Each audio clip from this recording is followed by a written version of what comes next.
Hello everyone, I am Bhavana. I work as assistant section officer और आज की video में मैं आप लोगों को एक्साइज इंस्पेक्टर की कंप्लीट जॉब प्रोफाइल के बारे में बिल्कुल डिटेल में बताऊंगी। मैंने अपने कई फ्रेंड्स से बात किया जो अभी currently as an excise inspector working है और मैंने बहुत सारी चीजों का पता लगाया है, बहुत वीडियोस देखी है और आपके लिए ये वीडियो लेकर के आई हूँ। So without any further do let's begin with the video. तो वीडियो के लास्ट तक जरूर बने रहिएगा सो दैट आपको एक क्लियर पिक्चर मिल जाए कि आपको ये जॉब लेनी भी चाहिए या नहीं। Chapter 1 selection process. So selection process में सबसे पहले आता है आपका एसएससी सीजीएल का एग्जाम। एसएससी सीजीएल के एग्जाम में 2 टियर मेन होते हैं, टियर 1 टियर 2। टियर 1 में आपका 100 क्वेश्चंस का एग्जाम होता है, 200 मार्क्स का, जो बस क्वालिफाइंग होता है। अगर आप टियर 1 क्वालिफाई कर जाते हो तो आप टियर 2 में जाते हैं और उसमें आपका जो मेन मेरिट लिस्ट डिसाइड करने वाला फैक्टर होता है। यहाँ पे अगर आपकी रैंक अच्छी आती है तो आपको आपकी प्रेफर्ड पोस्ट मिल जाती है। एक्साइज इंस्पेक्टर के लिए अगर आपको दिल्ली और कुछ जोन्स चाहिए जिसमें वैकेंसी कम आती है वो पोस्ट चाहिए तो आपकी रैंक ऊपर होनी चाहिए, कम रैंक से नहीं चलेगा। तो दिल्ली जीएसटी के लिए तो आपकी रैंक अच्छी खासी होनी चाहिए क्योंकि वैकेंसी बहुत ज्यादा नहीं आती है, एक लिमिट में आती है और बहुत ज्यादा लोगों की इच्छा होती है कि वो दिल्ली जीएसटी ले। तो इस तरह से आपका टियर 2 मेन फैक्टर होता है आपको मेरिट लिस्ट डिसाइड करने का। उसके बाद फिर कुछ टाइपिंग वगैरह होती है। इन सब चीजों को क्वालिफाई कर लेने के बाद आपका सीजीएल का रिजल्ट आने से पहले आपसे प्रेफरेंस फॉर्म भराया जाता है जिसमें आपको अपनी पोस्ट सेलेक्ट करनी होती है। उस पोस्ट में आपको अगर आपको जीएसटी इंस्पेक्टर चाहिए तो आप एक्साइज इंस्पेक्टर भर सकते हैं और कोड आपको यहाँ पे स्क्रीन में रिफ्लेक्ट हो रहा होगा विद दिस कोड। और उसके बाद फिर आपका जब रिजल्ट आता है तो अगर आपको एक्साइज इंस्पेक्टर मिल जाता है उसके बाद एक प्रेफरेंस फॉर्म भराया जाता है जो कि जोन प्रेफरेंस फॉर्म होता है। आपको किस स्टेट में लेना है उसमें उसके जो डिस्ट्रिक्ट्स होते हैं वो एक जोन के अंदर आते हैं, तो आपको वो जोन भरना होता है कि मुझे या तो दिल्ली जोन लेना है या फिर रांची वाला जोन लेना है, पटना जोन, सब चीजें आपको उसमें आती है और आप इस तरह से थोड़ा रिसर्च वर्क करके कौन सा जोन आपको लेना है वो आप ले सकते हैं। उसके बाद फिर आपको फाइनल डिपार्टमेंट एलोकेट होता है कि आपको कौन सा जोन मिला है और उसके बाद आपको आपका जोन एलोकेट होता है और आप वहां जाते हैं ज्वाइन करने के लिए।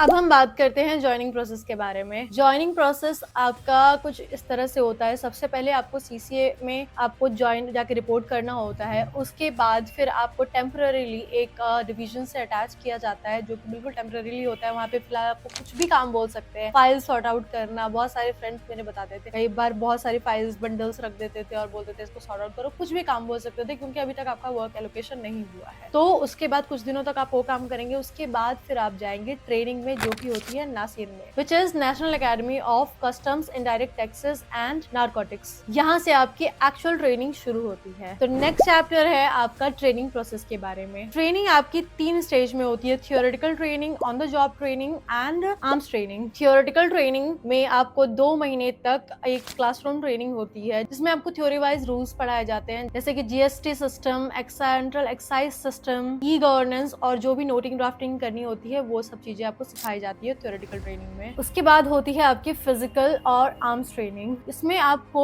2 हफ्तों तक लगातार आपको आर्म्स हैंडल करने सिखाया जाता है जिसमें फिजिकल ड्रिल्स वगैरह होते हैं, आर्म्स हैंडलिंग होती है। ये थोड़ी सी टफ होती है। एज अ पुलिस आपको वहाँ पे सिखाया जाता है और मस्ती भी होती है, बहुत सारी चीजें होती है। ये ट्रेनिंग मोस्टली सीआईएसएफ सेंटर या फिर स्टेट पुलिस एकेडमी में होती है। तीसरी होती है on the job training. On the job training में आपको रियल वर्क सिखाया जाता है। जब जॉब में रहते हैं तभी आपको फील्ड पोस्टिंग वगैरह मिलती है जहाँ पे आप जाकर के रेड्स डालना, जीएसटी के फैक्ट्री, स्पोर्ट्स और इंडस्ट्रियल एरिया का इंस्पेक्शन वगैरह, ये सब चीजें आपको ऑन द जॉब ट्रेनिंग में सिखाई जाती है। Now we talk about chapter 4। Chapter 4 is about salary breakup. Salary में अगर आपको मैं बताऊं तो आपको बेसिक पे 44,900 होता है जब आप ज्वाइन करते हैं लेवल 7 में एज एन एक्साइज इंस्पेक्टर। उसके अलावा जो भी अलाउंसेस होते हैं वो आप किस सिटी में रहते हैं उस पर डिपेंड करता है, एचआरए, डीए एक्सेट्रा। तो ये सब टोटल मिला करके अगर आप एक सिटी में रह रहे हैं तो 80 to 85 आपका हो सकता है सैलरी अभी के हिसाब से। In future it will increase definitely after 8th पे। कमीशन बहुत ज्यादा नहीं भी तो भी जंप करने की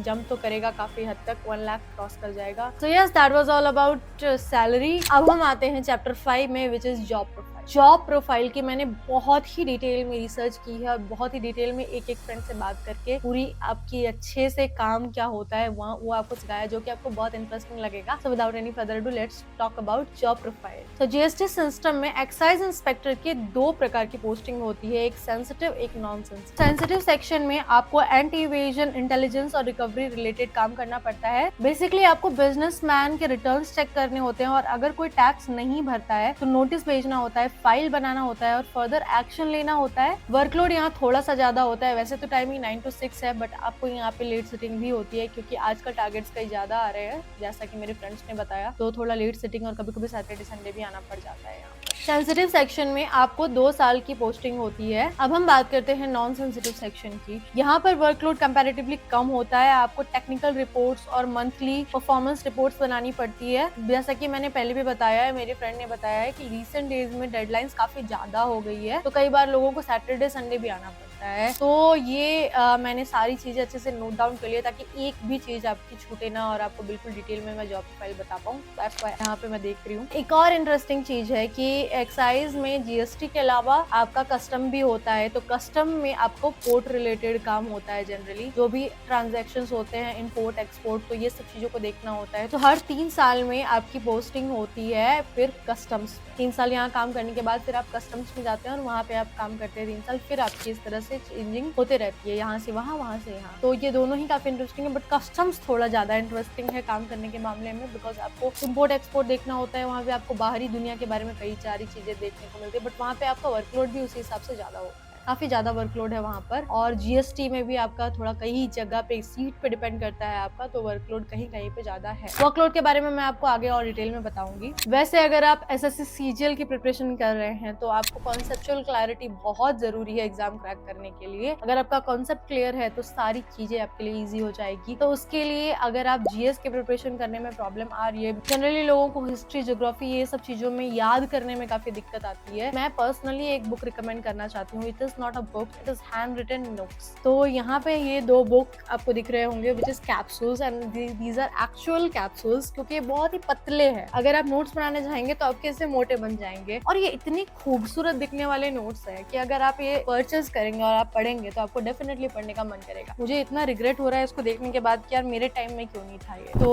अभी फिलहाल मुझे ये मिला है and I am really surprised कि ये बुक इतना अच्छा है। इस तरह के आपको हर कैप्सूल मिल जाएंगे। यहाँ ज्योग्राफी और हिस्ट्री के बारे में मैं आपको बता रही हूँ। इसमें आपको एक एक चीज बहुत ही डिटेल में, जो भी एग्जाम में जनरली पूछा जाता है, वो सारी चीजों का अच्छे से हैंड रिटन नोट्स बना रखा है। यहाँ जैसा मैं देख सकती हूँ, एग्रीकल्चर एंड एनिमल हस्बेंड्री, इस सब चीजों के बारे में एक एक डिटेल्स और बहुत ही कलरफुल नोट्स है। तो अगर आप परचेस करना चाहते हैं तो you can definitely purchase this. Link आपको डिस्क्रिप्शन बॉक्स में मिल जाएगा, तो आप डायरेक्टली वहां जाकर के परचेस कर सकते हैं। आगे हम मूव करते हैं चैप्टर 6 में, which is work life balance. Work life balance आपकी सीट पे डिपेंड करता है। आपको किस तरीके की सीट मिलती है, पोस्टिंग कहाँ होती है, कस्टम्स में, जीएसटी में, ये सब चीजों पे काफी डिपेंड करता है। बट इन जनरल यहाँ पे थोड़ा सा आपका वर्कलोड हैवी साइड में रहता है और कई बार 9 to 6 तो टाइमिंग है, बट जैसा मैंने पहले भी बताया, आपको लेट सिटिंग हो सकती है और कई बार आपको सैटरडे संडे भी आना पड़ सकता है। तो अगर आपको कोई कम वर्कलोड वाली पोस्ट चाहिए तो you definitely don't prefer this post, क्योंकि यहाँ पे काम होगा। जोन टू जोन डिपेंड करता है, बट फिर भी काम रहता है, क्योंकि जीएसटी इंस्पेक्टर काम नहीं करेगा तो फिर पूरा देश कैसे चलेगा। कई जगह रेड्स डालने हैं, कहीं कुछ डालना है, कहीं आपको लेटर्स लिख करके भेजने होते हैं, तो काम तो करना पड़ता है। सो इसलिए यहाँ पे कई बार थोड़े हैक्टिक फेजेस भी आते हैं। सो चूज अकॉर्डिंगली आपको किस तरीके की पोस्ट चाहिए। बहुत जगह आपकी अगर किस्मत अच्छी होगी तो आपको इजी पोस्टिंग भी मिलेगी, जहाँ आप 9 to 6 काम करके घर आ सकते हैं। So it depends,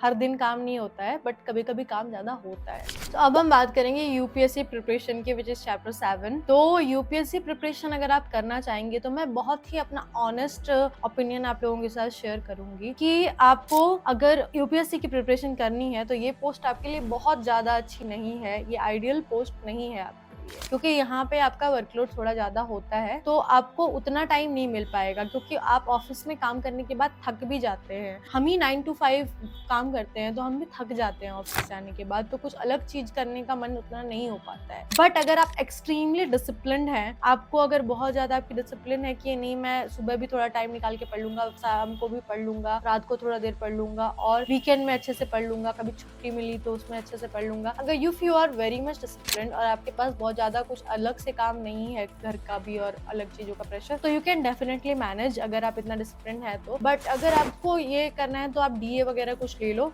but don't prefer this post. So अगर आपको ये वीडियो अच्छी लगी हो और बहुत एंगेजिंग लगी हो और आपको बहुत हेल्प मिला हो तो आप ये डेफिनेटली बताइए कि आगे कौन सी पोस्ट मैं कवर करूँ, बिकॉज बहुत सारी पोस्ट मैंने ऑलरेडी कवर कर रखी है, MA and other post etcetera. तो अगर आपको नेक्स्ट किसी पोस्ट के बारे में जानना है तो यू कैन डेफिनेटली कमेंट। तो अगर आपको ये वीडियो अच्छी लगी हो तो चैनल को सब्सक्राइब जरूर कर लेना, बिकॉज मैं इस तरीके की जॉब प्रोफाइल की वीडियो बहुत ज्यादा लेकर के आती हूँ, बहुत ही ग्राउंड रियलिटी के साथ, कोई हाइप नहीं रहता है, बिल्कुल आपको कोई गलत इन्फॉर्मेशन नहीं मिलती है यहाँ पे, बहुत ही डिटेल में। सो मैं मिलती हूँ आप लोगों से नेक्स्ट वीडियो में। Till then bye bye.